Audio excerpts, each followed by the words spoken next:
Señores y señores, muy buenas noches, bienvenidos al desarrollo de la presente clase, un gusto poder saludar con cada uno de ustedes, bienvenidos al desarrollo de las actividades correspondientes ya a esta antepenúltima clase que tenemos ya para dar por finalizado este proceso educativo. Bienvenidos a todos. Licenciado, buenas noches. ¿Cómo está, compañero Luisito? Buenas noches, bienvenido.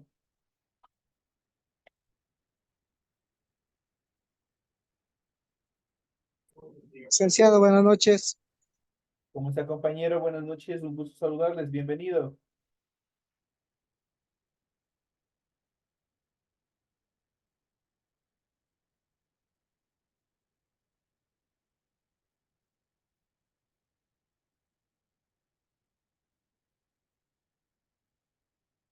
Buenas noches, licenciado. Compañero Darwin, buenas noches, un gusto saludarles a cada uno de ustedes. Iniciamos el desarrollo de las actividades correspondientes a esta nueva semana. Bienvenidos, un gusto poderles saludar. Y como es de costumbre, compañeros, iniciamos con la presentación del documento correspondiente a su tarea. Bienvenidos a cada uno de ustedes. Tienen aquí el formato para recursos de aprendizaje correspondientes a su tarea. Estamos en la asignatura de Ciencias Sociales, estamos en la unidad número 11, Ecuador, Democracia y Derechos Humanos, con el tema número 2, la doble ciudadanía, la fuerza pública y los medios de comunicación son los temas que nosotros vamos a desarrollar en la presente hora de clase. Tienen ustedes el tipo de tarea, tienen el objetivo de tarea y a continuación tienen las instrucciones para el desarrollo de las actividades correspondientes a este día. Y como punto inicial, ya saben que el trabajo es individual. Deben leer adicionalmente el compendio de la unidad 11, tema número 2. Pueden también ampliar su información sobre el mismo tema con otras bibliografías, de ser necesario. ¿Qué es lo que tienen que hacer como tarea para la presente semana? Dice, contesta las siguientes preguntas. Responde, dice la primera. ¿Qué significa que los derechos humanos son universales, inalienables e imprescriptibles? Ustedes tienen que ir dando una conceptualización. ¿Cuáles son estas tres características fundamentales de los derechos humanos? La siguiente dice, argumente qué rol cumple los medios de comunicación en relación a la cultura de masas. La siguiente actividad dice, señale dos funciones de la Policía Nacional. La siguiente dice, piensa en otras ventajas y dificultades de obtener la doble ciudadanía. Anota las respuestas en tu cuaderno, mínimo tienen que ser dos en relación a las ventajas y dificultades o ventajas y desventajas, como lo quieran ustedes plantear, acerca de la doble ciudadanía. ¿Qué piensan ustedes? Si existirá ventajas, si existirá desventajas, y ahí tienen que anotar dos de cada uno, tanto dos ventajas y dos desventajas. Eso tienen que estar en su cuadernito y obviamente ponerlos en función de clasificándoles cada una de ellas, tanto las ventajas, cuáles son, las desventajas, cuáles son, o dificultades de obtener la doble ciudadanía. Y un poco nosotros ya vamos a ver en el desarrollo de la presente clase en función de este tema.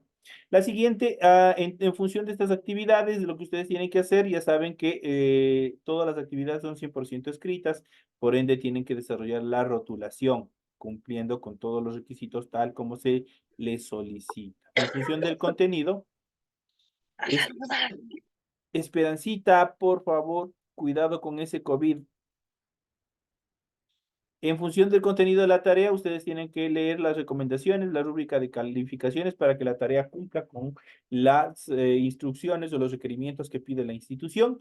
Y a continuación, y como parte final, tenemos la información para el desarrollo de los recursos de plataforma. Estamos en la unidad número 11 con el tema la doble ciudadanía, la fuerza pública y los medios de comunicación correspondientes a la semana 2 de fecha 17 de junio del 2024. En función de los criterios de configuración de la actividad, esta tarea permite entregas desde el 17 de junio, la fecha límite de entrega es del 30 de junio y la fecha de publicación de la calificación será hasta el 5 de julio del 2024, que es ya la parte final de este proceso educativo. Entonces ya saben cómo ustedes tienen que hacer, cuál es el contenido, las instrucciones, cómo ustedes deben desarrollar sus actividades para la presente semana. Perdón, ingeniero. Muy buenas noches. Perdón la interrupción. Dígame. Recién llegó el trabajo. No, no se preocupe, más bien bienvenida, no se preocupe. Ingrese nomás a la clase y vamos a desarrollar el contenido de la materia que ustedes tienen en su aula Gracias, virtual. licenciado. en función del contenido que tienen en su aula virtual y vamos a ver todo lo que tenemos en función de los temas que se han planificado para esta clase. Y vamos a ir hablando en temas generales, especialmente sobre la doble ciudadanía. ¿Quién tiene una idea qué será la doble ciudadanía? ¿Han escuchado este tema, doble ciudadanía? No me digan que nadie ha escuchado sobre la doble ciudadanía. ¿De qué planeta vienen? Bueno, Buenas noches, licenciado. eh, Pues yo creo que es algunas personas o emigrantes nuestros que van a otro lado a veces y nacen los hijos allá.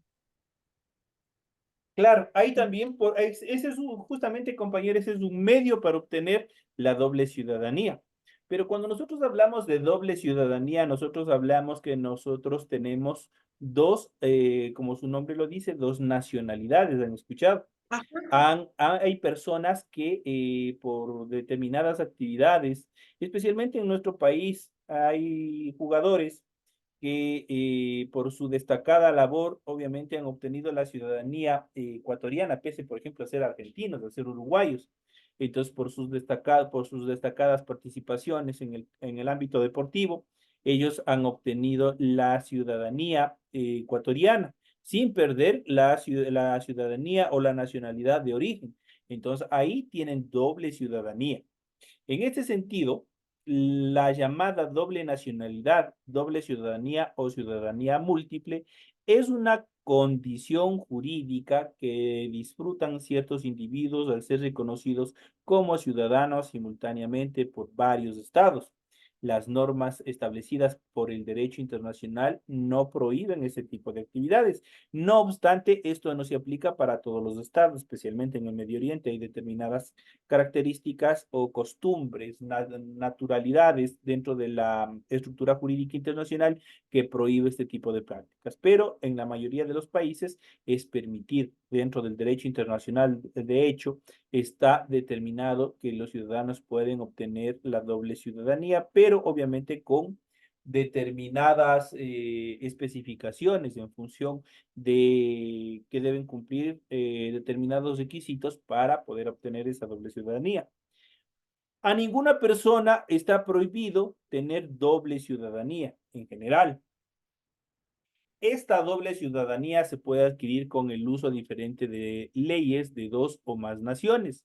Por ejemplo, en Ecuador, el artículo 8 de la Constitución señala que las personas extranjeras pueden obtener la ciudadanía ecuatoriana a través de una carta de naturalización por medio del matrimonio o unión de hecho con una persona ecuatoriana o un ecuatoriano por haber prestado servicios relevantes al país, entre otras estructuras o condiciones que presenta nuestra Carta Magna para poder obtener la doble ciudadanía. La Constitución ecuatoriana señala también que el obtener la nacionalidad ecuatoriana no implica renunciar a la nacionalidad de origen. Eso quiere decir que pueden tener las dos nacionalidades. Vuelvo a repetir, por actividades relevantes. Por ejemplo, un ecuatoriano puede obtener la nacionalidad, un colombiano puede obtener la nacionalidad ecuatoriana sin perder la nacionalidad de origen. Eso quiere decir que va a tener dos cédulas, va a tener dos pasaportes, va a tener dos identidades, en el cual obviamente en una es colombiano y en la otra también es ecuatoriano. Entonces es la doble nacionalidad o doble ciudadanía. En cuanto a los alcances y dificultades de este proceso, vamos a ver cuáles son las características fundamentales en función de esta actividad. Al tener la ciudadanía dual o múltiple o doble ciudadanía, más de un país lo reconoce como ciudadano.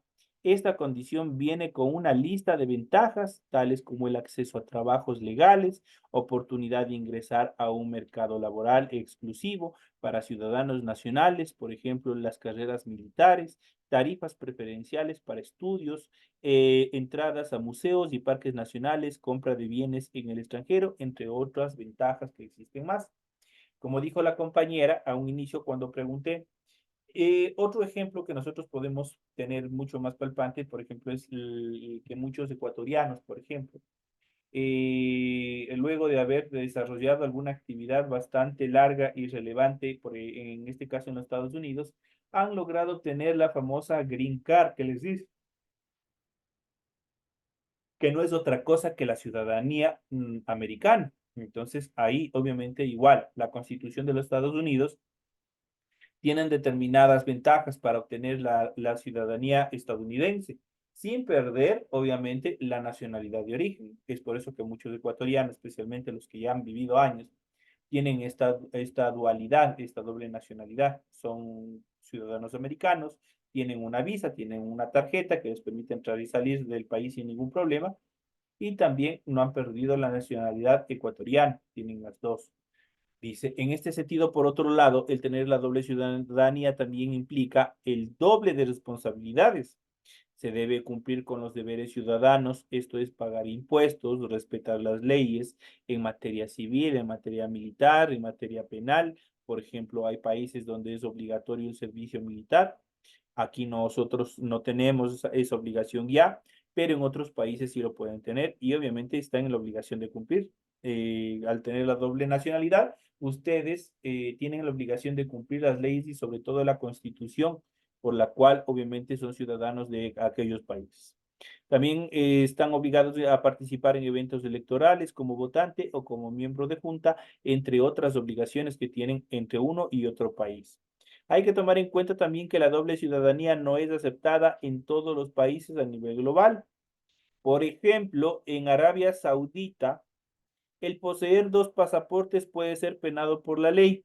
Es como tener doble identidad y por ende es penado. Allá no pueden, si es que se presentan este tipo de cosas, van a parar a la cárcel. Por otro lado, por ejemplo, en Japón, obtener otra nacionalidad equivale a renunciar a la nacionalidad original. Eso quiere decir que un japonés, sí que como muchos eh, migrantes japoneses, igual que están aquí en el Ecuador, por alguna situación logran obtener la nacionalidad ecuatoriana. En este sentido, la constitución japonesa, obviamente, automáticamente ellos están renunciando a la nacionalidad de origen. Dejan de ser ciudadanos japoneses y pasan a ser ciudadanos ecuatorianos. Y así a nivel de todos los países en los cuales ellos quieran obtener una doble nacionalidad. Por eso les dije desde un inicio, no todos los países, especialmente los del Medio Oriente y los de Asia, tienen constituciones un poco más estrictas, por decirlo de otra manera, en las cuales no se puede hacer determinadas cosas, porque muchas de ellas están penadas en la ley. Dentro de esto, la doble nacionalidad. En relación una vez a todo esto que hemos hablado, vamos a hablar de un tema fundamental y obviamente que es uno de las bases fundamentales en cuanto a la conservación de la paz, de la tranquilidad en función de tanto en la parte interna como en la parte externa. Estamos hablando de la fuerza pública. Cuando hablamos de la fuerza pública, hablamos de la policía y también hablamos de los militares. La fuerza pública comprende el conjunto de instituciones militares y también policiales que tienen como misión fundamental la defensa de la soberanía y la integridad social. Eso quiere decir la defensa tanto externa como interna, dependiendo el caso. Por ejemplo, la policía, su función principal es mantener el orden, la seguridad, la paz dentro del territorio, mientras que los militares, en determinados casos, sí lo pueden hacer en la parte interna, pero ellos más están orientados a la defensa a nivel internacional de lo que nos pueda pasar en relación con nuestros vecinos países o con otros estados de igual manera. En cuanto a las funciones que tienen la fuerza pública, la Constitución les asigna como función la conservación de la soberanía nacional, la defensa de la integridad e independencia del Estado y la garantía de las leyes, normas y demás estructuras jurídicas establecidas dentro del Estado. Además, deben mantener el orden y la seguridad del país dentro y fuera de las fronteras, precautelando el territorio nacional y haciendo uso de las armas si fuera necesario. Esto en caso de los militares. En cuanto a las características, no son tanto el cuerpo policial como el cuerpo militar no son deliberantes. Eso quiere decir que ellos no pueden cuestionar las decisiones de las autoridades superiores, tanto del presidente, de la función judicial, de la función electoral, de los 5 poderes que tiene el Estado. Ellos no pueden contradecir las decisiones tomadas, por lo tanto, ellos no son deliberantes, es decir, no pueden cuestionar en ningún sentido la toma de decisiones de las autoridades superiores, tanto policiales como civiles, sino que obedecen las órdenes de sus autoridades superiores, y eso es todo, tanto para los policías y para los militares. En un Estado democrático, la máxima autoridad del Estado y comandante en jefe tanto de las Fuerzas Armadas como de la Policía Nacional es quien es el presidente de la República. Él es el comandante en jefe de estas dos ramas. Su organización interna responde a un orden jerárquico en el que los grados inferiores deben obedecer a los grados superiores. Ustedes verán que tanto en la policía como en el cuerpo militar existen dos estructuras bien definidas, que son el personal de tropa y que son el personal de oficiales. Ahora que han cambiado un poco algunas nomenclaturas en función de la Policía Nacional, entonces, pero siguen siendo tanto el personal de tropa como el personal de oficiales. Entonces, ellos, ¿qué es lo que tienen que hacer? Especialmente dentro del grupo de tropa, cada uno tiene su orden jerárquico, hablando de los militares, desde el soldado hasta el suboficial segundo, que más o menos creo que es. Ellos, obviamente, cada uno merecen, obviamente, respeto y obviamente obedecen, cada uno deben obedecer a su rango superior inmediato. Igual en la fase de oficiales, igual desde el subteniente hasta el comandante general, ellos son quienes, obviamente esos rangos son los que están dentro del rango de obediencia que tienen cada una de estas instituciones. Otra de las características es que gozan de un fuero militar, lo que significa que responden por actos equivocados o ilegales sucedidos en el ejercicio de su profesión ante los tribunales militares o policiales por actos comunes, se someten a la justicia ordinaria. Entonces ellos obviamente en función, pese a que hoy en día prácticamente se ha ido eliminando esta parte, especialmente de los tribunales militares y policiales, y obviamente como servidores públicos ellos directamente están sometidos a la justicia ordinaria. Por eso existe en la Fiscalía General del Ecuador, existe una división justamente para juzgar cualquier acto que vaya en contra de los principios de estas instituciones. En relación a la Policía Nacional del Ecuador, la Policía Nacional tiene su ámbito de acción dentro del país, debe garantizar la protección de los ciudadanos y mantener el orden público, ya sea a través de la prevención. Eso quiere decir que ellos a través de determinadas actividades previenen el cometimiento de los delitos, la represión en el caso que obviamente ya sea las actividades así lo permitan, y también la disuasión, tratar de que se disperse la población en caso de algunos eventos que se puedan dar. Se encargan además de brindar seguridad a la ciudadanía a través del control de la delincuencia y la prevención de los delitos, el tráfico de armas y personas y el uso de sustancias psicotrópicas y estupefacientes. Una vez más, el presidente de la República es la máxima autoridad de la Policía Nacional, es el comandante en jefe de la Policía Nacional. Por tanto, esta institución se sujeta a las órdenes emanadas desde el Ejecutivo, representado en el Ministerio del Interior, institución encargada de su organización y funcionamiento. El presidente es quien designa a las autoridades policiales, es quien saca y pone a las autoridades principales, a las que están en la cúspide, como son los generales. En cuanto a los medios de comunicación son fundamentales en la mayoría de las etapas para mantener comunicada a la población, obviamente dentro de una información efectiva y asertiva. Los medios de comunicación son servicios de difusión de información de interés general o de determinados grupos humanos. Estos se clasifican en la prensa escrita. Vamos a ver en qué consiste. Obviamente, cuando hablamos de prensa escrita, recurre a la palabra escrita, imágenes o ilustraciones para comunicar. Se ubican aquí los periódicos, las revistas, los folletos, todo lo que sea de carácter escrito. Otro de los medios de comunicación es la radio. La parte fundamental de la radio es el lenguaje hablado. Este lenguaje hablado transmite los mensajes a través de ondas electromagnéticas. Las primeras transmisiones de radio se hicieron en el año de 1923 y así ha sido el medio de difusión en Ecuador y el de mayor aceptación, todas las posibilidades de acceso, obviamente, a este tipo de información. La primera emisión de radio, obviamente, se lo desarrolló justamente desde la ciudad de Riobamba. La primera estación de radio a nivel nacional fue la estación El Prado.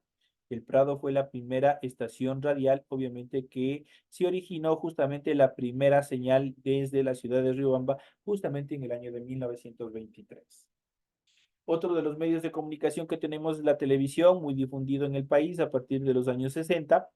Es el medio más influyente porque combina imágenes, sonido e incluso hoy en día con el apego del Internet y de la tecnología, toda esta información, todas estas imágenes y sonidos están en tiempo real. Entonces es fundamental también toda la evolución que ha tenido y obviamente el Internet se ha encargado prácticamente de dar de baja, por decirlo de otra manera, a determinados medios de comunicación, especialmente a la prensa escrita. ¿Por qué? El Internet, a través del Internet nosotros recibimos la información noticiosa de una forma más verídica, precisa y obviamente sin mutilaciones, que hoy muchos de ustedes verán que la prensa, obviamente por determinadas características, ya no es una prensa creíble. Entonces, hoy en día la ciudadanía se ha tomado ese trabajo de ser no periodistas, pero sí comunicadores. Y cuando somos comunicadores, cada uno de nosotros podemos ser comunicadores de un evento, de algo que sucede en nuestro barrio, en nuestra comunidad, en nuestra ciudad, algo relevante y obviamente lo transmitimos a través del Internet y de nuestras redes sociales. Este proceso lo llamamos las TICs, que es el tratamiento de las comunicaciones. Se ubican aquí el Internet, las redes sociales, las videollamadas, el chat, los correos electrónicos y obviamente todo esto constituido dentro de nuestros celulares. Ya no solo estamos interconectados en las computadoras, que es complicado trasladarlas de un lugar a otro. Estamos con los smartphones, los teléfonos inteligentes. Y obviamente a través de estos medios, obviamente nosotros podemos difundir, podemos transmitir, podemos desarrollar algún tipo de entrevistas, obviamente en cualquier momento y en tiempo real, y obviamente ser difundido a través de esta gran cadena, de esta gran malla como es el Internet. Eso obviamente en función de los medios de comunicación hasta la actualidad. Pero ¿qué rol cumplen los medios de comunicación en relación a la cultura? La cultura global actual es una cultura de masas. Esta se basa en la producción masiva de bienes y el flujo de los medios de comunicación en la conciencia de las personas para que consuman esos productos. Por ejemplo, ¿dónde nosotros hemos visto esto?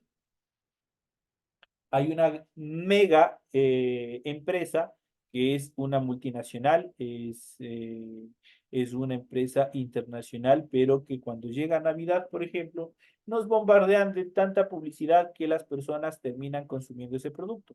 Hablamos de la famosa de Coca-Cola Company y sus productos.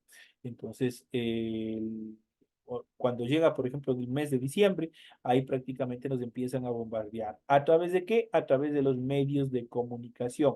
Los medios de comunicación son los encargados, obviamente, de posicionar al producto y obviamente que llegue a cada uno de los consumidores y tratar de llamar la atención de una u otra forma.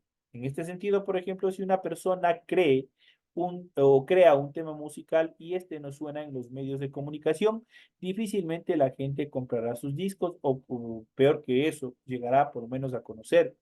De igual manera, a través de los programas o de las programaciones televisivas, por ejemplo, se transmiten moda, estilos de vida, costumbres, lenguajes y formas de entender el mundo.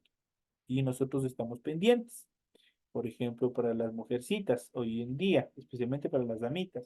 ¿Qué es lo que hacen? Ahí existen una serie de modas, de productos de belleza, perfumería, estilos de vida, que obviamente están determinados en otras latitudes, en otros países.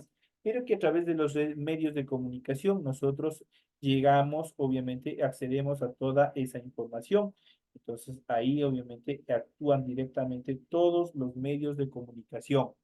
Entonces, muchas veces son imitados y asimilados por la gran cantidad de consumidores. Esto es lo que conocemos como cultura de masa. Pero los medios de comunicación también pueden ser aliados en el fomento de la cultura de un pueblo, ya que existen programas con fines educativos, como lo que pasó, por ejemplo, con la pandemia. En la pandemia nosotros teníamos ese programa que se denominó Educa TV, no solamente en estas etapas, sino mucho más antes. Por ejemplo, existieron determinados programas, especialmente de radio, en los cuales se transmitía educación. Los fines con los cuales fueron creados fueron directamente para educación. Entonces, esa es la función principal en cuanto a estas actividades. Muchas de las comunidades, muchos de los grupos humanos, por ejemplo, tratan de imitar culturas de otros países, culturas y costumbres de otros países que son influenciados a través de los medios de comunicación.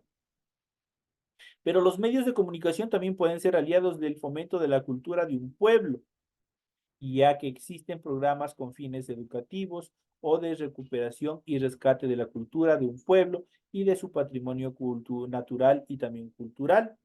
Por ejemplo, en nuestro medio, por ejemplo, es indispensable que a través de los medios de comunicación, obviamente se transmita, por ejemplo, determinadas celebraciones culturales. Por ejemplo, nosotros aquí tenemos el Inti Raymi, tenemos la fiesta del sol, la fiesta del solsticio y otras características más, que obviamente si no se transmitieran a través hoy en día, no solamente de los medios de comunicación, sino de las redes sociales, obviamente la mayoría de la ciudadanía no conociera.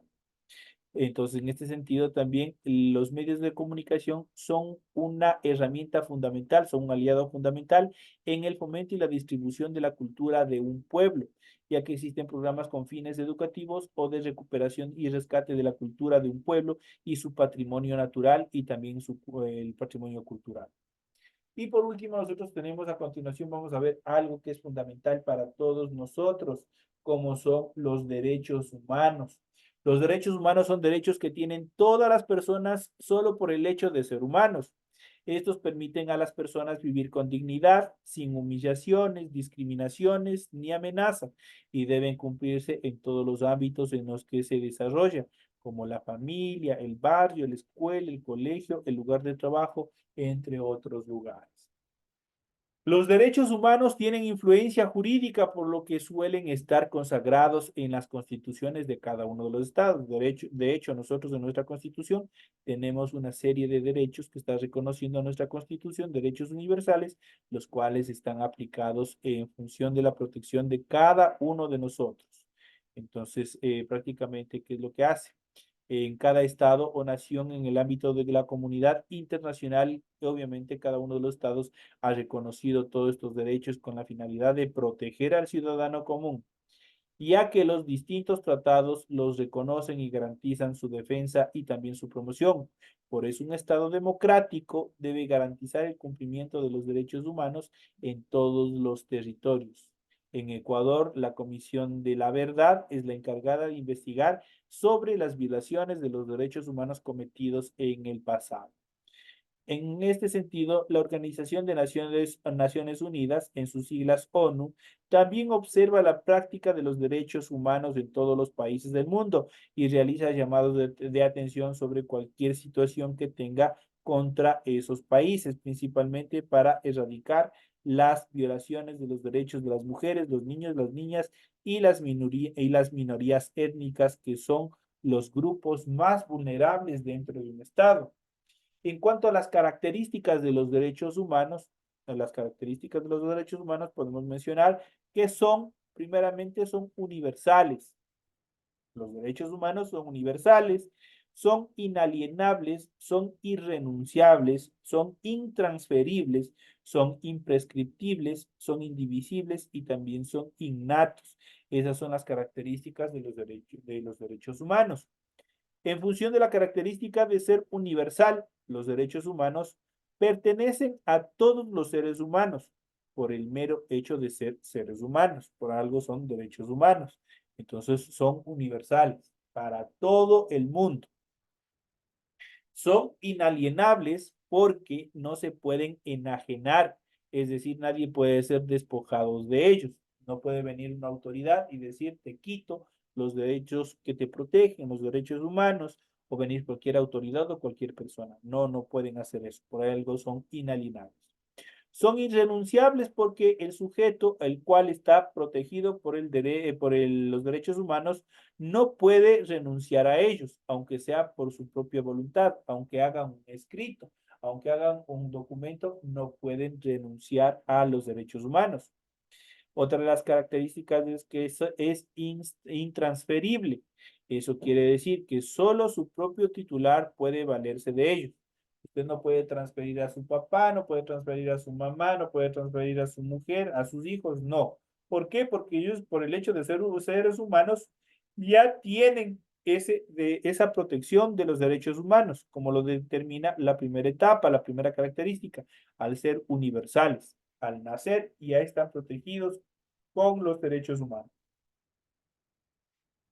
Habíamos estado hablando sobre la etapa de que los derechos humanos son intransferibles. Solo el propio titular puede valerse de ellos, nadie más. Son imprescriptibles. ¿Por qué son imprescriptibles? Como su palabra mismo lo indica, porque son para toda la vida y no tienen fecha de caducidad, como por ejemplo nuestra cédula. Nuestra cédula tiene una fecha de expiración, ¿no es cierto? Hasta cuánto vale y hasta ese día deja de valer su cédula y obviamente tienen que volverla a sacar. En la función de los derechos humanos, esto es imprescriptible, no tiene fecha de caducidad. Son indivisibles porque ningún derecho puede disfrutarse a costa de otro derecho. Eso quiere decir que obviamente solo el derecho que le protege solito, solo él puede estar en función de la protección de una sola persona. Y obviamente lo último, la última característica es que son innatos. Cuando hablamos de innatos, se adquieren desde el mero hecho, desde el mismo instante del nacimiento. Solo a partir de ahí los derechos humanos empiezan a proteger al individuo. Esas son las características en función de esta primera etapa que nosotros hemos visto en función de los derechos humanos. Esperemos que tengamos un poco más de tiempo para seguir ahondando sobre este tema fundamental que ustedes deben saber y deben conocer, porque es fundamental que ustedes y todos los ciudadanos estén empoderados en qué y cómo, obviamente, están protegidos los derechos humanos, cómo los protegen, cómo obviamente nosotros podemos hacer valer nuestros derechos en función de la protección que nosotros gozamos de los derechos humanos. De esta manera, señoras y señores, llegamos ya a la parte final del desarrollo de la presente clase. Ha sido un gusto haber podido trabajar con todos ustedes en este nuevo inicio de semana. Tienen toda la información necesaria para que ustedes puedan desarrollar sus tareas, para que ustedes puedan cumplir con todas sus obligaciones. Les recuerdo que estamos ya prácticamente entrando ya al final de todo este proceso educativo. Apenas creo que ya tenemos una o dos clases adicionales más y con eso nosotros estaremos dando por finalizado todo este proceso educativo y hasta aquí ustedes trabajarían conmigo y obviamente todas las personas que han cumplido con todas sus obligaciones obviamente accederán al siguiente nivel. Así es que por favor cumplan con todas sus obligaciones, cumplan con todas sus tareas para que no tengan ninguna dificultad al final de todo este proceso. Señoras y señores, de esta manera llegamos ya a la parte final correspondiente a la clase de Ciencias Sociales. Les espero en la siguiente clase que tenemos de inglés. Hasta eso, continúen con la siguiente tarea, con la siguiente materia.